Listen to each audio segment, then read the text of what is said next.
Hey y'all, it's Miss Dodd. A shout out to Princeton and Harvard, and a very special shout out if you are watching from Yale. Go Yale! All right, we're going to continue learning a little bit more about Louisiana geography, a continuation of what we did on Friday, where we marked cities in red and major rivers in blue. The objective of today's video is to learn the difference between physical and human geography.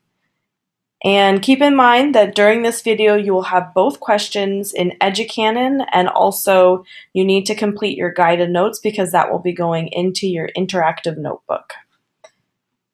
All right, with that, let's get started. So here's a map of the United States. I'm going to zoom in on Louisiana.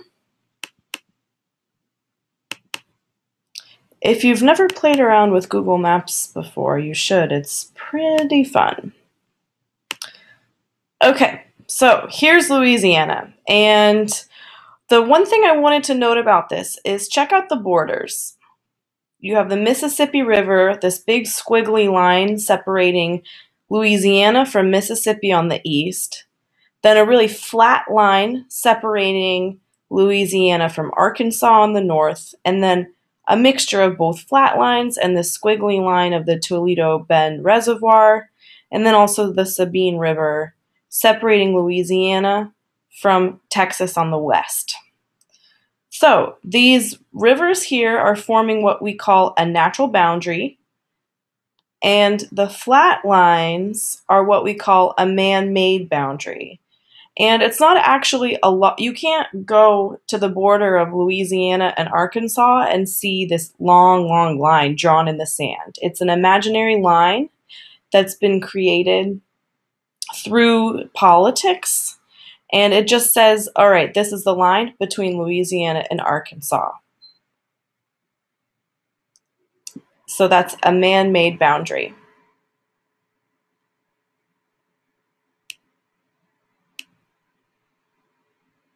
Okay, so things that can be natural boundaries are bodies of water, such as oceans or rivers, the Gulf of Mexico, mountains, hills, valleys, and deserts. Deserts are so hard to pass through that it almost forms this big boundary between one country and another. Man-made boundaries are state lines, border fences and walls. Sometimes between countries you can physically see a boundary because they've made a big wall. And borders between countries, such as between the United States and Canada.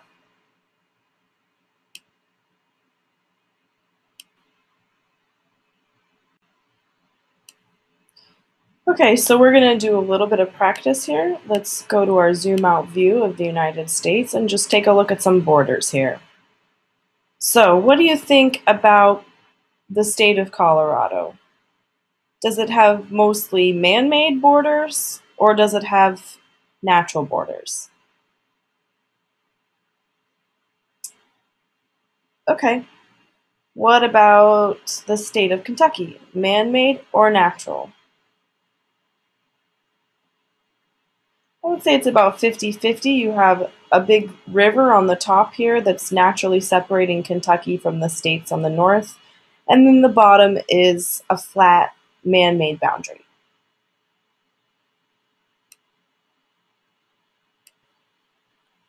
Now this leads me to the main point of the lesson today, is that there is a difference between something called physical geography and something called human geography. And physical geography is like a natural boundary. It's a river, these lakes up here, the Great Lakes. Or if we look at, let's zoom back into Louisiana.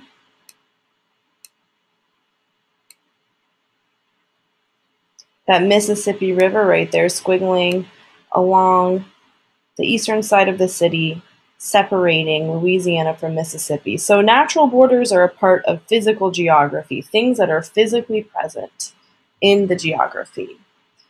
There's also something called human geography, though, which is like this state line that's been drawn here. That's something a man-made boundary, something that's not there found in nature, but something that humans have done to create a kind of geography. And we've placed our own human sense of Louisiana on top of it.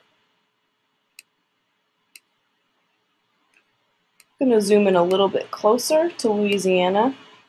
So if you look at this map, roads, for example, humans create roads. So roads are an example of human geography. But then we have forests here and a little bit of rivers. Those are examples of natural geography or physical geography.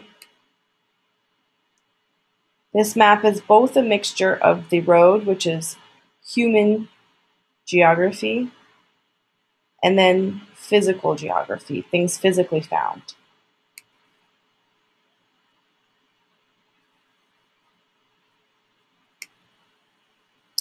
Okay, now we're going to look at a bunch of maps of Louisiana, and you're going to see the differences between physical and human geography very, very clearly. There's all different kinds of ways to represent the same space in a map, and it's all going to be maps of Louisiana, but they will look very, very different depending on the information they want to portray. So this is a map of all of the Louisiana parishes, which have been carved up over time, and they're following, see the Sabine Parish, for example, it's following the Sabine River right here, pretty naturally on the eastern side, but then it's been man-made, the rest of the county has been carved up here. So it's both a mixture of some physical geography and human geography. Parishes would be an example of human geography, though. That's something that we've decided is how we're going to cut up Louisiana into smaller parts. That's for the sake of politics, so that we can vote in different counties and they have different kinds of administration. All right, next map. The roads is an example of human geography. The major roads in Louisiana are 10. It's an interstate highway, 49, 20.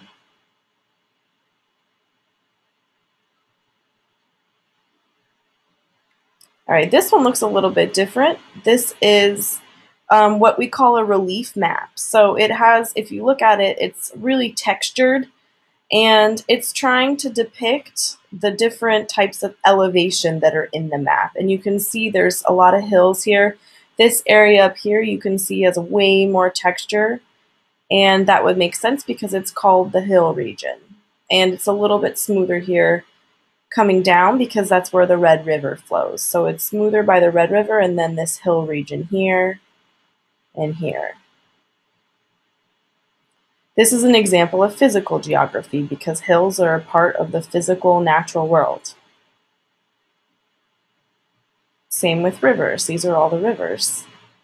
There's a lot more than the ones that we pointed out on Friday.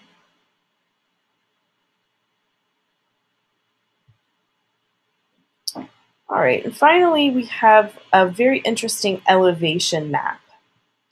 Take a look at this. So from 0 to 150 feet down here at the bottom of the map, this legend or key is telling us that the dark green is 0 to 150 feet above sea level.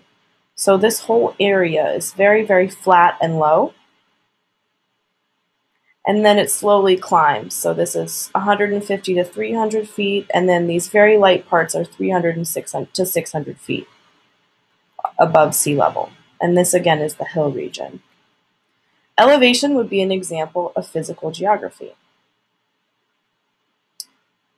Okay, hopefully you guys got a good sense of how many different ways that you can look at one map, and you can show a bunch of different things. You can show the way that humans have decided to show Louisiana, or you could look at something like an elevation map or a river map to show what's been there in the natural environment. So that is the main difference between physical and human geography. Hope you enjoyed.